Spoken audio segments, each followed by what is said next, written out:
Conference on State Legislators. He has served in both houses of his state legislature and holds both undergraduate and graduate degrees from the University of Denver. He and his wife Marjorie reside in Denver. They have 3 sons and 1 granddaughter. And I hope you'll give a tremendously warm welcome to a great guy, Mr. Erik Roth, President of the Colorado State AFL-CIO.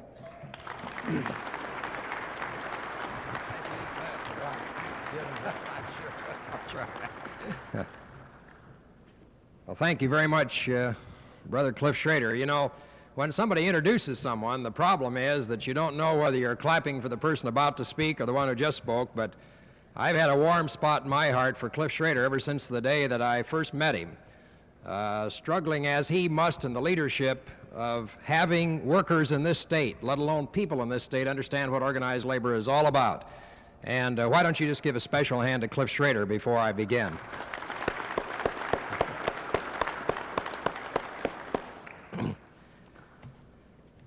Ben Radcliffe and Adam Seidel, whom I just met for the first time just now. I've known Ben for some time. And Lee Swenson, whom I enjoyed hearing because, for one thing, I noticed that his hair is a little longer than some of us in my generation. I like that, if you want to know the truth of it. And I'm glad that to see him on your program and on your podium and part of your membership and part of your officership of the South Dakota Farmers Union. And many other friends, including my friend Ed Smith over here, whom I happen to know from North Dakota times, and he's had me up there, and I understand is now Vice President of the National Farmers Union. I want to just comment on a few things. I don't want to be nostalgic, and I want to try, in just a short time here, not to overdo the welcome or the hospitality or even the chance I had to accept this invitation. I really consider South Dakota one of the great states, even though I haven't lived in it since 1933. I even think more and more of it these days, more fondly, I guess, than I did when I was a youngster growing up over in that part of the country known as Fall River County.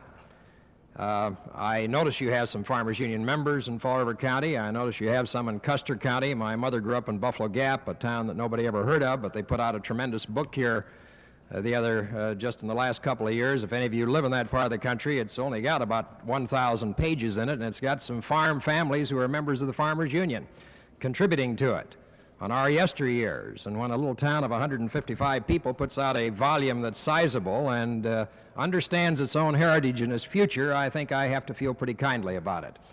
But I also was always kind of interested in the H's, not because I grew up in Hot Springs, but as a kid in school I used to be able to rattle off all the station stops on the CNNW and the Milwaukee across the state. I never got over here in the East River country very often, so I at least learned what the towns were, and I had to drive in from Pierre this morning because it's the only air flight I could get here in time and still get back to Denver for a meeting tonight to drive on down to Sioux Falls. So I just came through the towns, you know, that I used to know at least by name.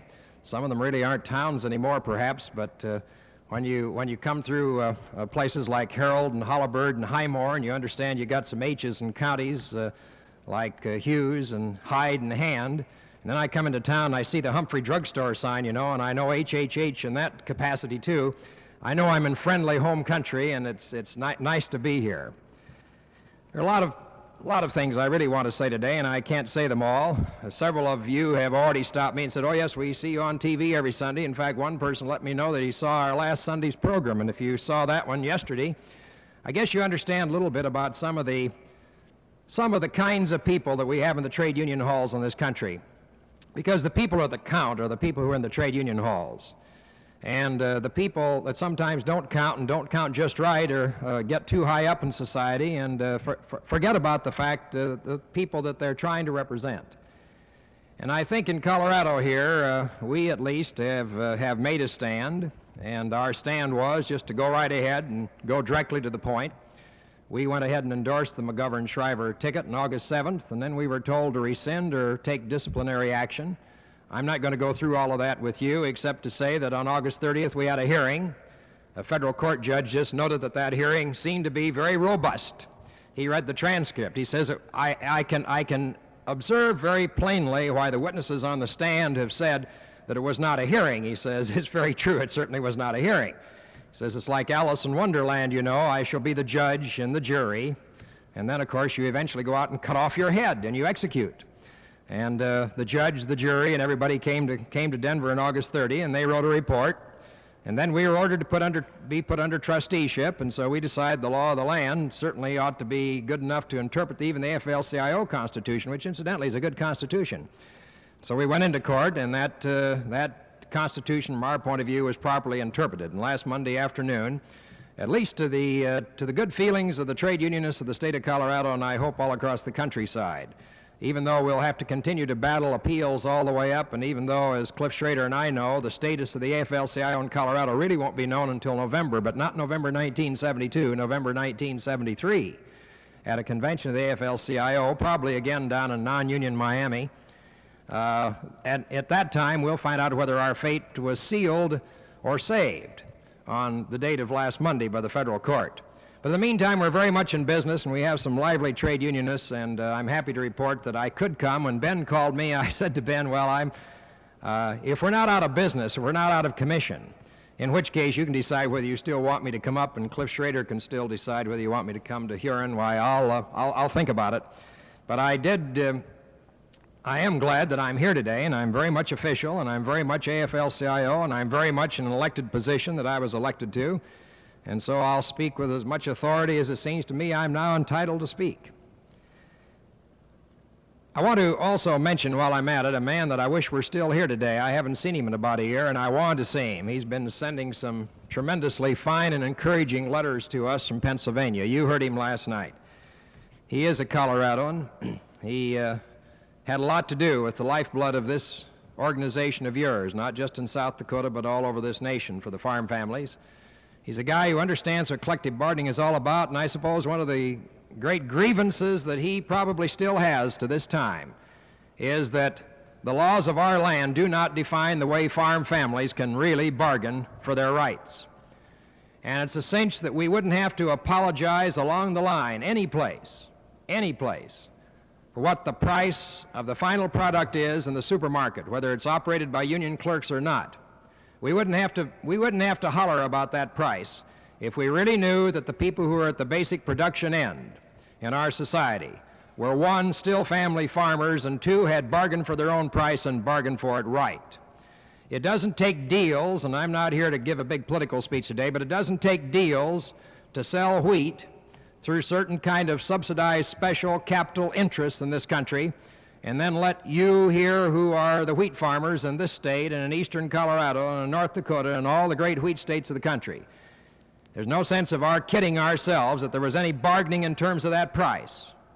There was a bargain, all right, but it was a closed-door bargain. It was a behind-the-scenes bargain, and it was a bargain aimed at making profits, not for the people who were on the land that produced the wheat.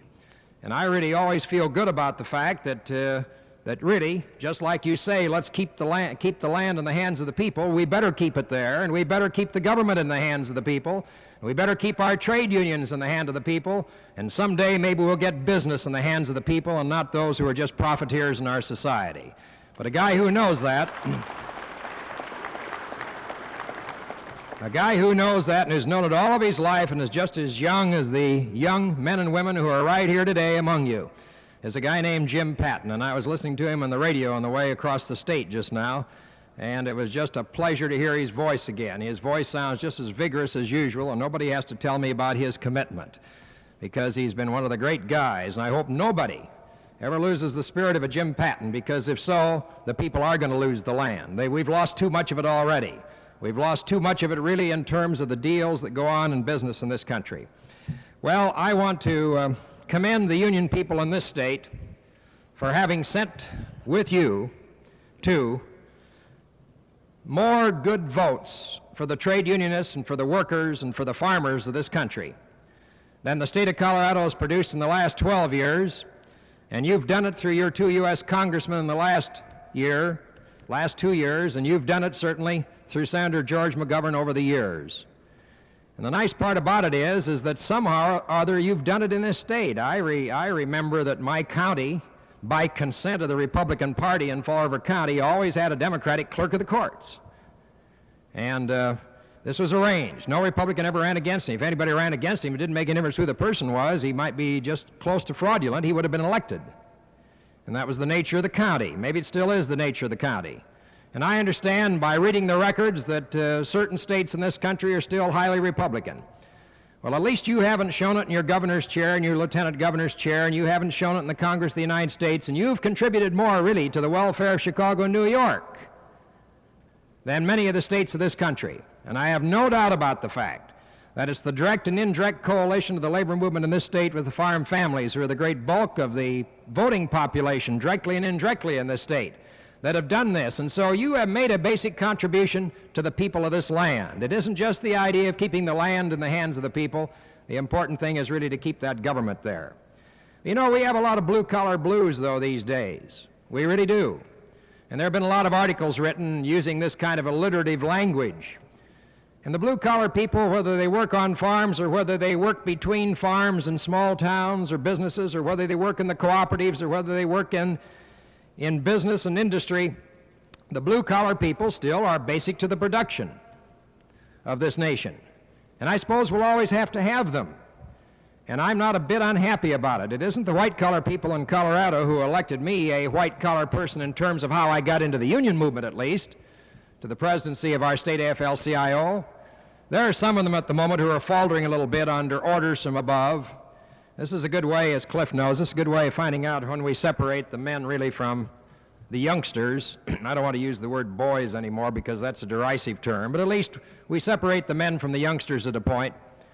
And I know that it isn't a matter whether you are on a blue-collar job or a white-collar job or where you are these days.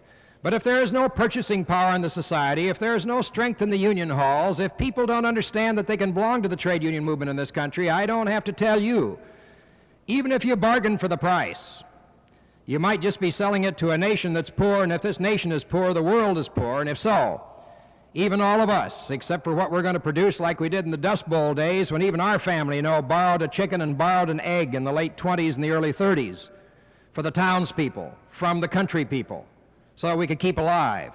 But that wasn't a society that any of us liked, as good as it was to rub your hands in the soil, whether it was drought-stricken or not.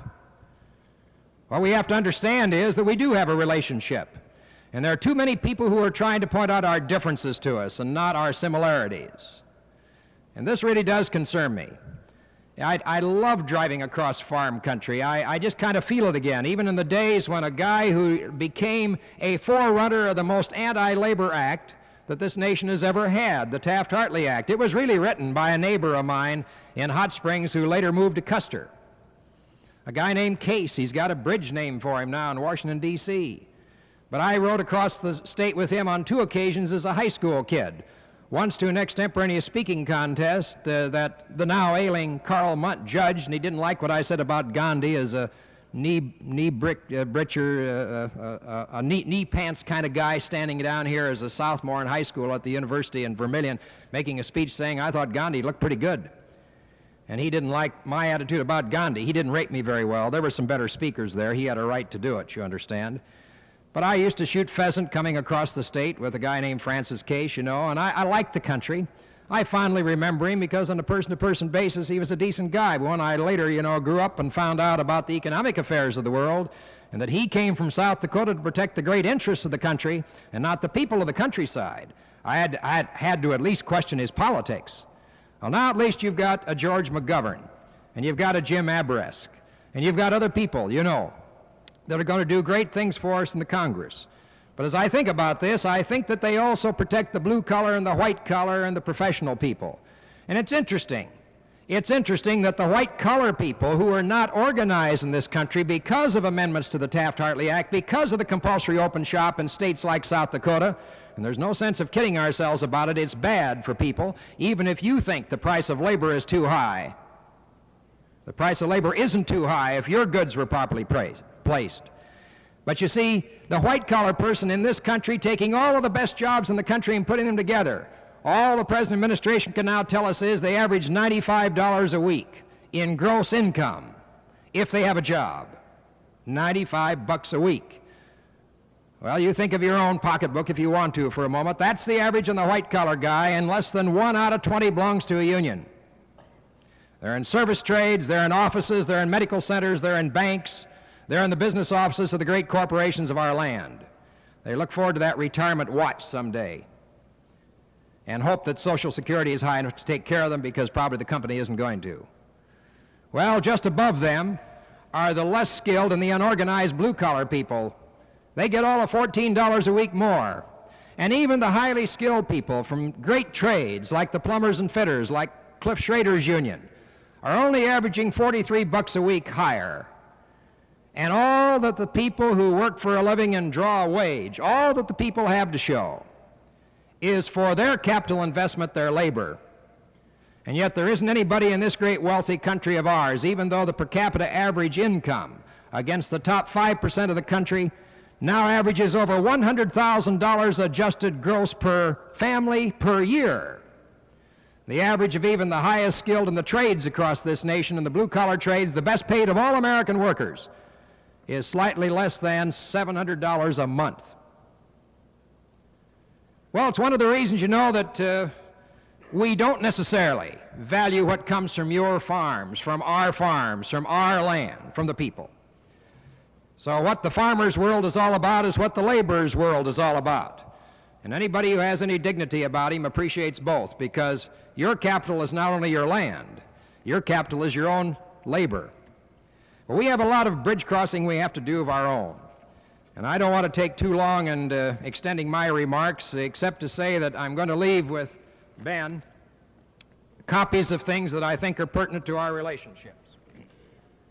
For one thing, I think you might as well read the court order that we were handed in Denver, Colorado, which says that there is democracy promised in the AFL-CIO, and the Colorado Labor Council did nothing more than try to protect it. This was a conservative Republican judge appointed by the Nixon administration who nonetheless followed the law of our land as he sat in the court's bench. We were told by our liberal Democratic attorneys, don't go to court, Erik, you're going to get murdered because you've endorsed George McGovern. And we went to court and we got a just decision out of the courts of the land. And it's a good thing that courts still can give just decisions. Well, I think, Ben, you and your people here will like certain parts about this because it even quotes what the AFL-CIO Constitution's all about. And then I heard Cliff speak about Proposition E, and I was just talking to Ben about it here as Cliff was speaking, and I said, I think I know what it is, but tell me quickly. And he says, well, you know, only the legislature has been able to refer changes in our Constitution. Then I remembered back to a convention where Cliff had me and Mitchell just a few months back. And I remember this proposition, and you had best pass that proposition. I'll tell you why. The only good changes we've had in the Constitution of the state of Colorado since 1876 were all initiated by the people. We have not had a single constructive change made in our Constitution referred by the legislature. All they ever do is do technical changes, because legislators, as much as we respect representative government, primarily are in somebody else's pocket. And I don't mean to demean anybody who sits in Pierre or Denver, Colorado, or Albany, New York. But I served 6 years and 6 knowledgeable years in the legislative body, and I watched too many, in the modern language, too many of my colleagues flake off when the going got tough, because the dollars were someplace else. And therefore their votes were dictated to by dollars and not by this. We've got 4 initiatives on our ballot in Colorado this year. And Ben, I want you to look at these. Not that we're going to get these passed. We've got a $180,000 campaign being waged by the insurance industry against one of them. We're going to get $5,000 together to answer them. On no-fault auto insurance, which will be the best law in the country if we can pass it. They're trying to tell us it's not as good as Massachusetts law, which has already reduced premiums 42% in 3 years. You just smoke that one, even in terms of farm vehicles, if you want to, in your own pipes, in your own farmland, and determine what that is and what you're now paying.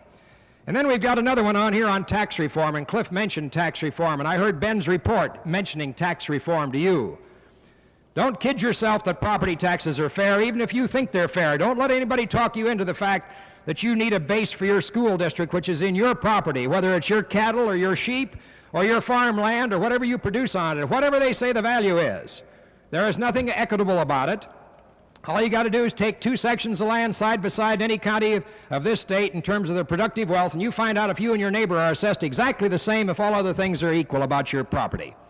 You take it and find it out, and then you'll find out that no county assessor can ever do it for you. It is an inequitable base to begin with. The only base of taxation that's any good is a $1 bill.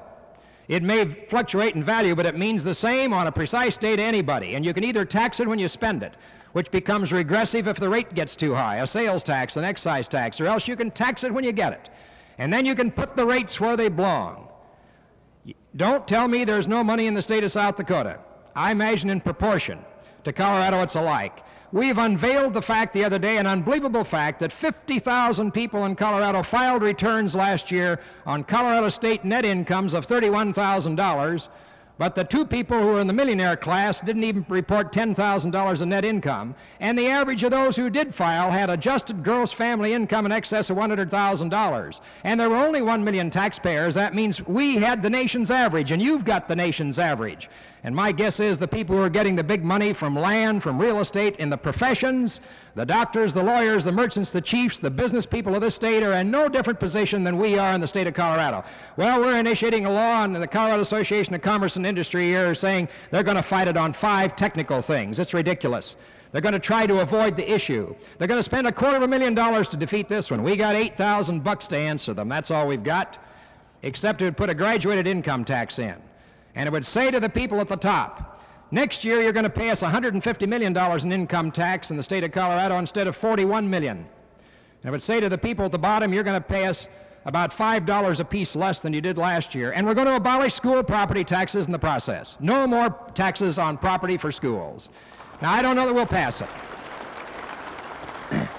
But it's an initiative, and the initiators are the chairman of Colorado Project Common Cause, myself as a citizen, as president of the state AFL-CIO, and even though some of his people have backed away from him in their ignorance about what in the devil this is all about, which means the communication has not gone out to the farm families in Colorado, John Stencil, president of the Rocky Mountain Farmers Union. We 3 citizens have initiated this.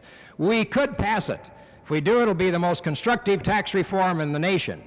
And this is one of the reasons we were fighting for our life to stay in business in spite of the president of the AFL-CIO. Now, Ben told me 30 minutes. Okay, I'm getting within 10 minutes of that time. I've got to make progress here, and all I'm doing so far is talking to you. Well, I guess that's what I'm really here for. I'm going to quote a little bit from a speech I gave to our own state AFL-CIO convention last Thursday morning when we were confronted with whether or not we were going to continue our endorsement of Mr. McGovern having the court decision on our side. You know, it sounds easy. It isn't that easy. People are people. They have ideas. But one of the things I said I want to repeat for you here because I think it is rather basic. Basic among the questions before you is the issue of corruption of power, the inhumanity of bigness. If people are going to control the land, remember it can't get big control. Bigness in itself is not bad if it is in control by the people by whom and for whom it has been created and sanctioned. We in American labor, as in American business, as in American agriculture, as in American government, must find the way of people involvement, either by new forms or by the vitalization of our existing organizational structures. I guess that's what you're all about here in the South Dakota Farmers Union. And you've been about it for 57 years. You've got to continually revitalize. What we proclaim here to ourselves is not just our utter disrespect for bureaucracy and labor or business or agriculture or government that permits the handing down of unilateral orders from a single officer or office to command people to do the bidding of the order. The involvement, the determination of the people themselves must be the rule of the day. And the officer in office should serve the decision of the people. That people cannot have served upon them the order of an officer and officer. Power that emanates from the program and the vote of the people who are to be affected by the administration of that power, does not in itself corrupt until the administrator abuses the power. And I'm going to speak about that in my last 7 or 8 minutes here. But listen to this. People who by apathy, by indifference, or by fear refuse to end the abuse, even while they recognize it for what it is, then they delay the day of just decision. I saw all these windbreaks across here as I came along. I don't have to tell you that the farm families in South Dakota weren't that smart in late 1920s or 1930s. I don't have to tell you that we did a lot of crazy things in the early 30s after Mr. Roosevelt became president. I don't have to tell you this state didn't the first time vote for him. But I do have to tell you that people did find out they could rescue, even in times of drought, a certain amount of the productive value and wealth of farmland. Well, that eventually came because the people, instead of letting there be an abuse of corruption of power in our government, finally turned it around, at least for a while. There happens to be a great guy in Denver, Colorado, who is a former publisher of one of the few independent newspapers left in this country. The attempt at the moment is to control it. It's the Denver Post. It isn't the best newspaper, and we fight with it all the time, but at least it's independent and made independent political judgments. A guy named E. Palmer Hoyt was the editor and publisher.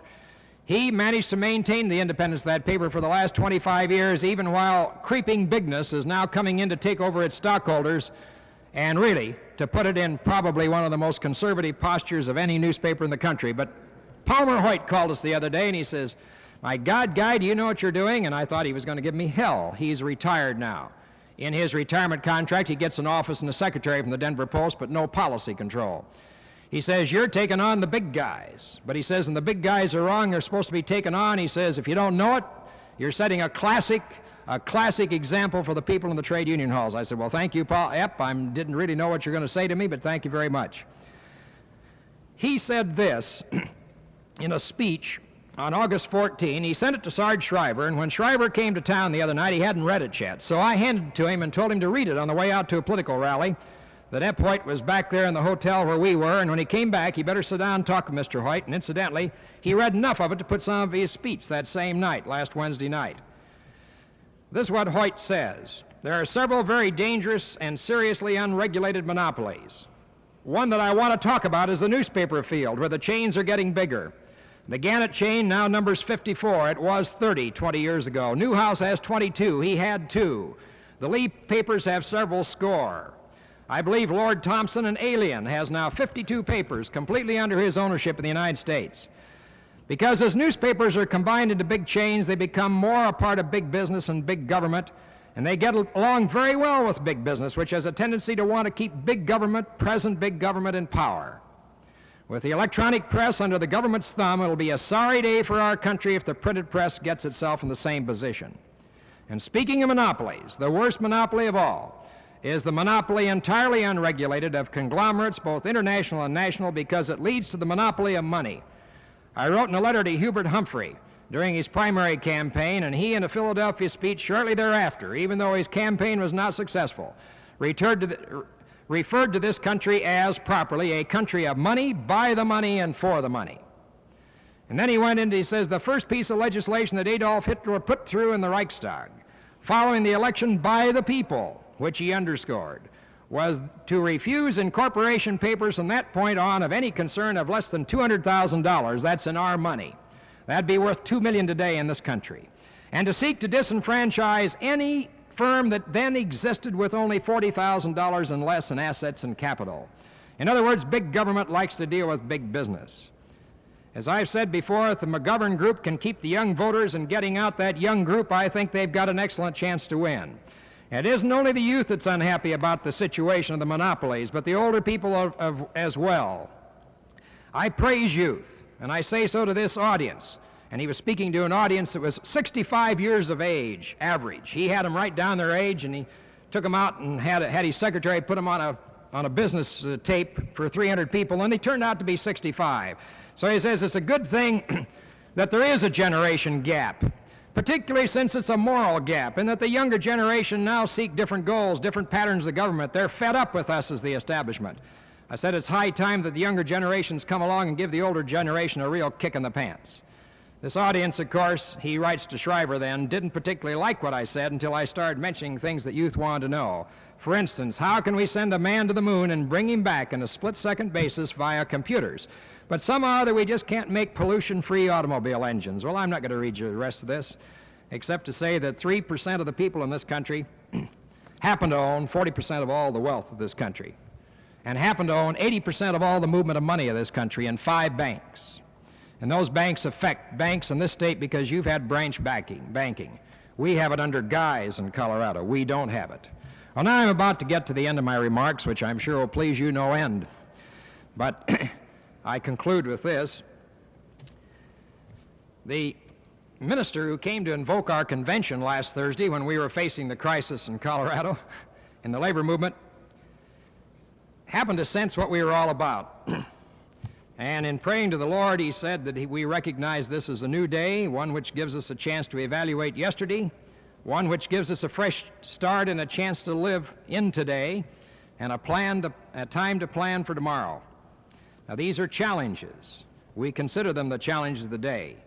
We ask that you'll free us from the illusion of insignificance. You know, that sign means nothing over there if you really think you're insignificant. It means nothing. You're going to lose your land anyway. We're going to lose our land. The people are going to lose their rights if we consider ourselves insignificant. The illusion that my efforts as an individual, that our efforts as one group, in this case the South Dakota Farmers Union, are futile, ineffective, meaningless in the face of a vastly structured society in the world. This is the challenge we have to overcome, so that we'll all toss out, whether it's the South Dakota AFL-CIO, the South Dakota State Federation of Labor AFL-CIO, or the South Dakota Farmers Union. We've all got to toss out the feelings of insignificance and grab onto the role in life that we have, a role that does count, not only for our own life, but for the lives of many others. Now, words as words are meaningless. If people who use them mean what they say, they have value. The problem is that the person who is speaking or writing the words may know what he means, but his listeners or his readers, if any, may not be listening or reading. I don't know how much of what I've said has really come across. You can just tell I feel strongly about it. Therefore, in time of campaign rhetoric, the master deceivers can play upon words, and words are their games, and games are to play. And the tragedy is that too many of us really like games. I'd like to hope that between now and November 7th, 1972, we can stop playing games in the political arena. I'd like to hope that when we speak to each other, we understand each other. I would like to hope that we could see each other as we really are, that candidates in high places would understand that they are not one bit different than any of us here, except that they have a greater responsibility than anyone else in America to be different only in one respect. Those who either seek to be re-elected to office or to be first elected to office must seek to represent us and understand that in public office they must tip the scales of their own human behavior against their normal frailties, against the frailties that some of us privately are not quite as cautious about in our personal lives. What I'm saying here is that Richard Nixon is a human being, that George McGovern is a human being, that each of us is a human being, but in the high offices of our nation we had not best play with words or play games in 1972. And it seems to me that Richard Nixon is playing games with words, that he is adept at playing games with words, that he has played his game so well that he leaves confusion in this land, that he is one day anti-communist and the next day pro-communist, that one day he is anti-worker and the next day pro-worker, that he is anti-farmer one day and pro-farmer the next, that he's anti-business on one day but not very often and pro-business usually, that he is anti-partisan and pro-partisan, that he is anti-internationalist and pro-internationalist, that he's anti-inflationist and pro-inflationist. In spite of what he tells you, the House